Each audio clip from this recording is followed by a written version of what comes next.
Welcome to the Cardboard Crash Course. Let's learn how to play Tokaido.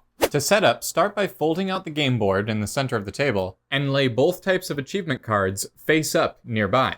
Shuffle the souvenir, hot springs, encounter, and meal cards into their respective spaces, leaving separate and face down.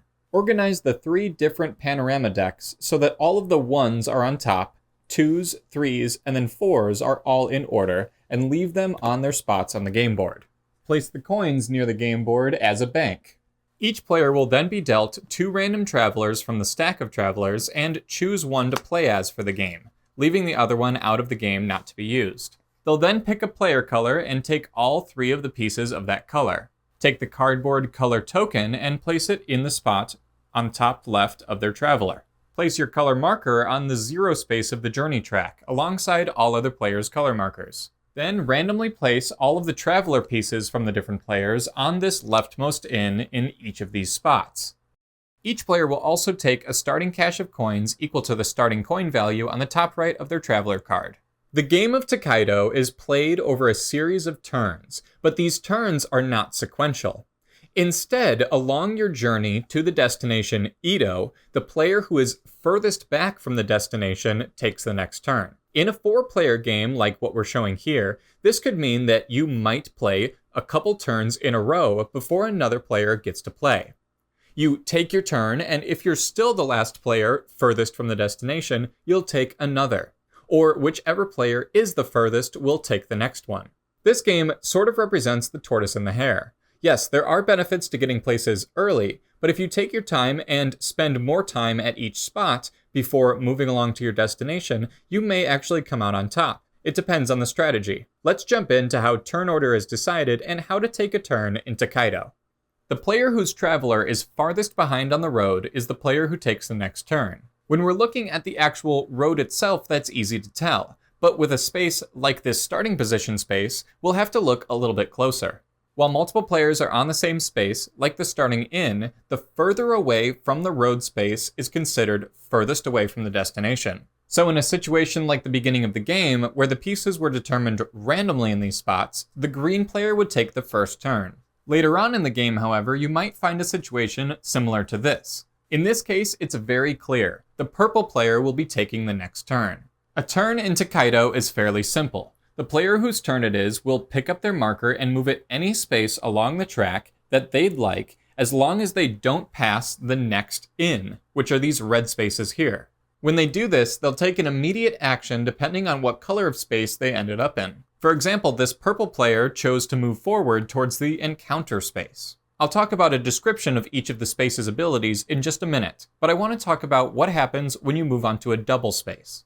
Let's say the green player was occupying this red temple space here, and the blue player was taking his turn and wanted to move up to the same space. In 4 or 5 player games, this is allowed, and the player would take his traveler and move it to the second space along the track. If you move to a double space that has no one on it, then you place it in the first spot. But if you move it like the blue one just did, you'll place it in the second spot, which is considered further away from the destination. So if the yellow player later on moved their traveler further along the track, the blue player would be considered to be taking their next turn. When playing the game with only 2 or 3 players, the second space, the one off the road, cannot be occupied. When traveling along the track, I mentioned that you can move any number of spaces forward as long as you don't move past the inn. If you would, then you instead place your traveler on the next most open spot and end your turn, activating the inn space. Now, the majority of the gameplay of Tokaido comes with the abilities from the spaces themselves, so let's talk about each of them now. When a player ends their turn on the black shop space, they'll draw 3 souvenir cards from the deck and reveal them to all players. They may then purchase any number of these cards by paying the price indicated on the bottom left of each of these cards. They'll take coins from their personal supply and pay those in order to take the souvenir. Any unpurchased souvenirs go back on the bottom of the souvenir deck. When you purchase a souvenir card or gain any cards from the game for any reason, you'll place it in your face-up collection. Each souvenir is different and has a different symbol on the bottom right corner. They each belong to 4 different types of sets. You'll also see a set of numbers on the top right corner of the souvenir card. This shows that the first souvenir in a set, no matter what type it is worth a single point. When you gain another souvenir, it must be from a different set in order to score the 3 points for that souvenir. The third souvenir in that set of a different type is worth 5 points. And the fourth souvenir of a different type in that set is worth 7 points. You may attempt to collect any number of sets of souvenirs at the same time, but remember, no set can have multiple of a single type of souvenir, and a set is complete and cannot be added to after it has one of each type of souvenir. Anytime you gain any number of points throughout the game, including purchasing souvenirs, place your marker up that many spaces. The next type of space is the yellow farm space, and it's overall the simplest. When you end your movement on a farm space, take 3 coins from the general supply and add it to your personal cash. Next up are the 3 different panorama spaces. They come in 3 different colors: green, white, and light blue, and they correspond to the different panorama cards in the game. When you land on a panorama space, and you don't have any panorama cards of that color yet, take the 1 point panorama card. If you land on the same type of panorama space, and you already have the 1, search the deck for a 2, and take that instead, placing the others back on top. If you already had a 1 and a 2, you would find a 3, and so on. The green panorama is only made up of 3 cards, the white one 4 cards, and the blue one 5 cards. When you add a panorama card to your collection, immediately score the journey points shown. The gray hot spring space is also a fairly simple one. When you land on this space, take the top card of the hot spring deck and look to see how many journey points it has. Add that card immediately to your collection and score that many journey points. The next space is the red temple space. When a player stops at a temple, they can donate either 1, 2, or 3 of their coins to the temple by placing those coins in the stacks on the temple spot of their color. They then immediately score 1 point for each donated coin. The pink encounter space represents the random characters you can find along your journey. When you stop at one of these spaces, take the top card of the encounter deck and activate the ability shown on the bottom of it. In this case, Anaibito says to gain a C panorama card. Regardless of the ability, after completing it, place the encounter card face up in your collection. The red inns are the final type of space you'll stop at on your journey, and they're the most involved as well. When you stop at an inn space, which is mandatory 5 times during your journey, you'll place your marker on the first most open space. If you're the first player to stop at an inn space, draw a number of meal cards equal to the number of players plus 1.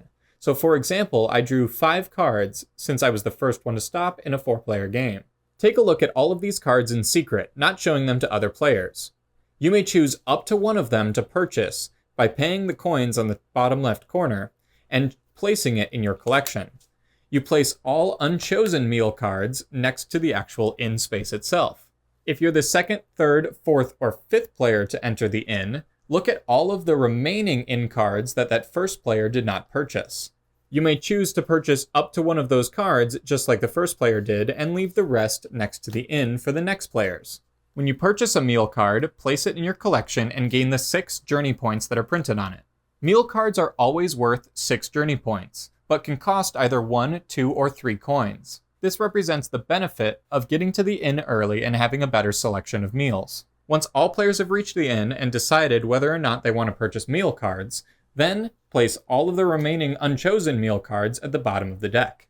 This, as always, continues with the furthest player from the destination, in this case being the yellow player, as they'll take the next turn. Once the last traveler reaches the final inn and chooses whether or not they want to purchase 1 final meal card, the game will end by awarding the achievement cards to the appropriate travelers.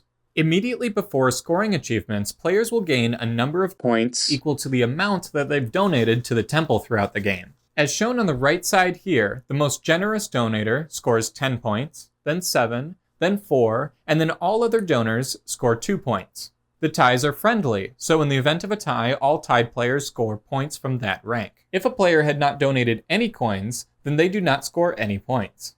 The achievement cards with the gold back are awarded at the end of the game. This is the Collector, the Chatterbox, the Gourmet, and the Bather. Each of them give 3 points to the corresponding players that meet the requirement. For example, the Collector says the traveler who has the most souvenir cards scores 3 points. Ties are friendly, so if multiple players scored the most of a category, they all score 3 points. You'll also notice that there are silver-backed panorama achievement cards. Different from the gold cards, these are actually given out during the journey, not at the end of the game. The first traveler to complete a panorama of a particular type receives that achievement card corresponding to the panorama. These panorama achievement cards immediately score 3 points. In Tokaido, once the final achievement cards have been given out, the player with the most journey points at the end of the game wins. If there's a tie, then the player with the most achievement cards in their collection wins. There's one final thing to think about during the game, and that's that each of the travelers have a special ability. It's shown here in symbols on the bottom of the traveler card, and it's further explained on the back of the traveler card itself. For example, my character, every time they take an encounter card, gains 1 point and 1 coin. These are small additions to change up the game, but really provide some great variety. There's a couple special rules to follow, including adding a neutral traveler if you're playing with only 2 players. And if you're playing a solo mode, which is possible with this game, there's an entire Automa rulebook included.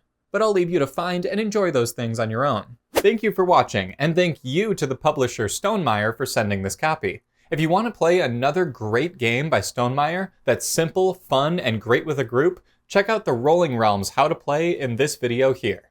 Have a great rest of your day. I'll see you next time on the Cardboard Crash Course.